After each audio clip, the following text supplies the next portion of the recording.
வணக்கம் நண்பர்களே. இந்திய அரசியலில் முக்கியமான சில டாபிக்ஸை இந்த பதிவில் பார்க்க போகிறோம். முதல் டாபிக் என்ன பார்க்க போகிறோன்னா, டெல்லியுடைய முதலமைச்சர் அரவிந்த் கெஜ்ரிவால் இருக்கார் பார்த்தீங்களா, அவர் டெல்லி லிக்கர் ஸ்கேம் கேஸில் சிறையில் இருந்தாரா. இப்போ என்ன நடந்திருக்குன்னா, ரோஸ் அவென்யூ நீதிமன்றம் இருக்காங்க பார்த்தீங்களா, அவங்க பார்த்தீங்கன்னா இப்போ அரவிந்த் கெஜ்ரிவால் அவர்களுக்கு ஜாமீன் கொடுத்துருக்காங்க. இந்த ஜாமீனை எதிர்த்து அமலாக்கத்துறை டெல்லி உயர்நீதிமன்றத்தில் மேல்முறையீடு பண்ணியிருக்காங்க. அந்த கேஸ் விசாரணை இன்னைக்கு நடக்குது. இப்போ இந்த விசாரணை முடிகிற வரைக்கும் அந்த நீதிமன்றம் ஜாமீன் கொடுத்தாங்க பார்த்தீங்களா, அந்த ஜாமீனில் வெளிவருவதற்கு அரவிந்த் கெஜ்ரிவால் அவர்கள் வெளிவருவதற்கு இடைக்கால தடை விதிச்சிருக்காங்க டெல்லி உயர்நீதிமன்றம் அப்படிங்கிற ஒரு அப்டேட்டை பார்க்குறோம். இது முதல் டாபிக்.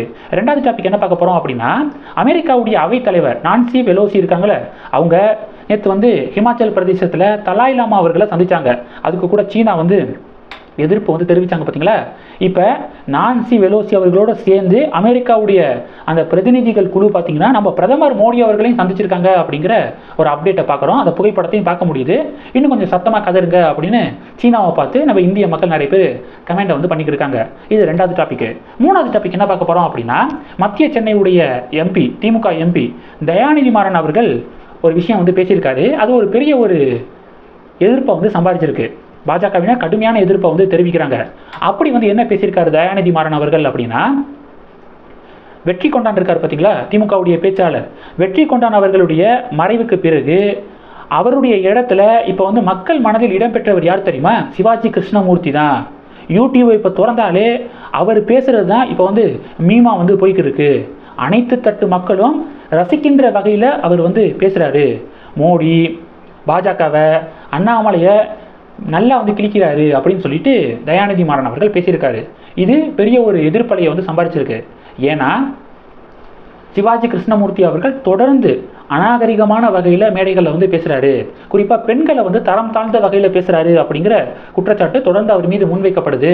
இப்போ கூட பாஜகவில் சேர்ந்த சரத்குமார் அவர்கள் மற்றும் ராதிகா சரத்குமார் அவர்களை அவதூறாக பேசியிருந்தாரு.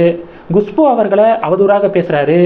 இப்போ பார்த்தீங்கன்னா சமீபத்தில் பார்த்தீங்க அப்படின்னா தமிழிசை அவர்கள் குறித்து அமித்ஷா அவர்கள் இப்போ சந்திரபாபு நாயுடு அவர்களுடைய அந்த பதவி ஏற்பு விழாவில் அமித்ஷா அவர்கள் தமிழிசை அவர்கள்ட்ட பேசினார் பார்த்தீங்களா, அதை ரொம்ப தரம் தாழ்ந்த வகையில் அதை அவதூறுப்படுத்துகிற மாதிரி, தமிழிசை அவர்களை கொச்சைப்படுத்துகிற மாதிரி பேசுகிறது, இதெல்லாம் இப்போ சமீபத்தில் பேசினார். அவருக்கு எதிராக கூட நிறையா கம்ப்ளைண்ட்ஸை பாஜகவினர் முன் வச்சுக்கிருக்காங்க காவல் நிலையத்தில். ஆனால் திமுக அரசாங்கம் அவர் மீது ஆக்ஷன் எடுக்கிற மாதிரியே தெரியலை. இப்போ மக்களால் தேர்ந்தெடுக்கப்பட்ட ஒரு எம்பி தொடர்ந்து பெண்களை அவதூறாக பேசக்கூடிய ஒருத்தருக்கு மேடையில் ஓப்பனாக சப்போர்ட் பண்ணிக்கிருக்காரு. அது மட்டும் இல்லாமல் அனைத்து தட்டு மக்களும் ரசிக்கின்ற வகையில் பேசுகிறாரு அப்படின்னு சர்டிஃபிகேட் கொடுத்துருக்காரு அப்படின்னு பாஜகவினர் இப்போ தயாநிதி மாறன் அவர்களுக்கு கடும் எதிர்ப்பை தெரிவிக்கிறாங்க. மேலும் அந்த மேடையில் தயாநிதி மாறன் அவர்கள் இன்னொரு விஷயம் பேசியிருக்காரு. இந்த தேர்தல் பிரச்சாரத்தின் போது இந்தியா டுடே காரணங்க என்கிட்ட நேர்காணல் எடுத்தாங்க. அப்போ அண்ணாமலையை பற்றி கேள்வி கேட்டாங்க. அண்ணாமலை அப்படி இப்படி அப்படின்னு கேட்டாங்க. நான் சொன்னேன், ஹூ இஸ் தட், யார் அவர் அப்படின்னு கேட்டேன். அவர் பாஜகவுடைய மாநில தலைவர், கோயம்புத்தூரில் போட்டிடுறாரு அப்படின்னு சொன்னாங்க. நான் சொன்னேன், அவர் ஒரு ஜோக்கரு, அவர் கண்டிப்பாக ஜெயிக்க மாட்டார், 40க்கு 40 நாங்கள் தான் ஜெயிப்போம், எங்கள் கூட்டணி தான் ஜெயிக்கும் அப்படின்னு நான் சொன்னேன். இப்போ தேர்தல் முடிவு வந்த பிறகு அந்த ஆங்கருக்கு யார், ராஜதீப் சர்தேசாய் இருக்கார் பார்த்தீங்களா, அவருக்கு ஃபோன் பண்ணி சொன்ன மாதிரியே 40க்கு 40 நாங்கள் ஜெயிச்சோமா, அப்போ நான் என்ன சொன்னேன், அண்ணாமலை ஜோக்கர்னு சொன்னேன், அதை ஒத்துக்கிறீங்களா அப்படின்னு கேட்டேன்.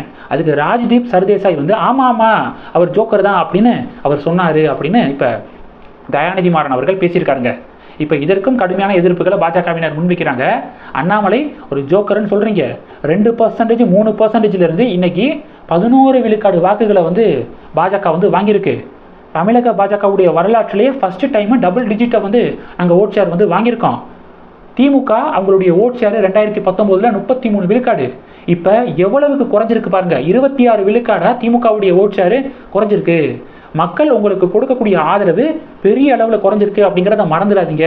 ஆனால் பாஜகவுக்கு மக்கள் கொடுத்த ஆதரவு பெரிய அளவில் 4 மடங்கு 5 மடங்கு அதிகமாக உயர்ந்திருக்கு அப்படின்னு பாஜக சொல்கிறாங்க. ராஜ்தீப் சர்தேசாய் அவர்களையும் டேக் பண்ணி தயாநிதி மாறன் அவர்கள்ட்ட அண்ணாமலை ஜோக்கர் அப்படின்னு நீங்கள் சொன்னீங்களா, அவர் சொல்கிறாரு, இதுக்கு என்ன விளக்கம் கொடுக்க போறீங்க, நீங்கள் ஒரு நடுநிலையான பத்திரிகையாளரா அப்படின்னு நிறைய பேர் கேள்விகளை எழுப்புறாங்க. இந்த ஒரு டிபேட்டு நடக்குது. இது மூணாவது டாபிக். கடைசி டாபிக் என்ன பார்க்க போகிறோம் அப்படின்னா, திருநெல்வேலி நெல்லையப்பர் கோவிலுடைய ஆணி தேரோட்டம் நடந்திருக்குங்க. இன்று காலை 6:40 மணிக்கு அந்த தேரோட்டம் தொடங்கியிருக்கு.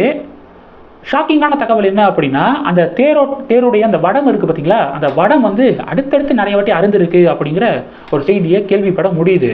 பக்தர்கள் என்ன சொல்கிறாங்கன்னா, 500 வருடங்களுக்கு மேலாக இந்த தேரோட்டம் நடக்குது. நெல்லையப்பர் கோவிலுடைய ஆணி தேரோட்டம் 500 வருடங்களுக்கு மேலாக நடக்குது. ஆனால் எப்பையும் இது மாதிரி வடம் அருந்ததாக நாங்கள் வந்து செய்திகளை எல்லாம் பார்த்தது கூட கிடையாது. ஆனால் இப்போ வந்து இப்படி வந்து நடந்திருக்கு, அடுத்தடுத்து வடம் வந்து அருகுது, எவ்வளோ பெரிய அபசகுணம் தெரியுமா அப்படிங்கிற மாதிரி அங்கே இருந்த பக்தர்கள் நிறைய பேர் அவங்களுடைய ஆதங்கத்தை வந்து வெளிப்படுத்தியிருக்காங்க. இந்த டாபிக்ஸை பற்றி உங்களுடைய பார்வைகளை மறக்காமல் கமெண்ட் பண்ணுங்கள். நம்ம சேனலுக்கு சப்போர்ட் பண்ணணும் அப்படின்னு ஆசைப்பட்டீங்கன்னா, நான் பேசக்கூடிய வீடியோக்கு கீழே நன்றி அப்படிங்கிற ஆப்ஷன் இருக்குது. அதை கிளிக் பண்ணி உங்களால் முடிந்த தொகையை சேனல் வளர்ச்சிக்காக கொடுத்து உதவி செய்யலாம். இல்லை ஜாயின் பட்டனை கிளிக் பண்ணி நம்ம சேனலுக்கு மெம்பராக வந்து ஆகலாம். நன்றி. ஜெய் ஹிந்த்.